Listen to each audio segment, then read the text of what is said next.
ambao hawana furaha baada ya matokeo ya mechi hii wa Morocco, kwa sababu wanajua kitakachowapata watakapokuja. Ahmed Ali anasema hizi bao mbili watazitapika. Na kimsingi ni kwamba tumefungwa goli mbili katika uwanja ambao alikuja Constantine hapa akachukua 4, akaja Stellenbosch akachukua 5.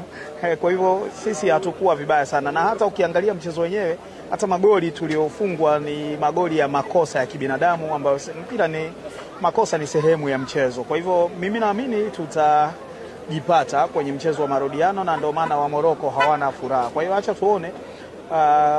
Bahati nzuri miaka hii ya karibuni fainali zimekuwa 2, kwa hiyo hii ni nusu ya fainali.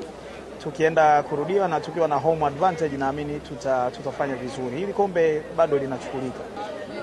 Naona mimi nitaanzisha vikao na viongozi wa Simba kwenye ndege tu leo. Tukifika kwenye ndege tunaanza vikao vya namna ya kushinda game ile, na sisi tutatoa ushirikiano. Ndio maagizo ya Mheshimiwa Rais Daktari Samia Suluhu Hassan kwa sisi aliyotukasimia mamlaka kumsaidia kwenye sekta hizi za habari, utamaduni, sanaa na michezo. Tutatoa ushirikiano wa 100%, na sisi tunataka kuandika historia. Sisi tunapenda sifa, na sifa nzuri kama hizi hatuwezi kuziachia. Kwa hiyo tutafanya kila ambalo liko ndani ya uwezo wetu kuhakikisha Simba wanakuwa comfortable na wanashinda kombe hili. Shukrani sana.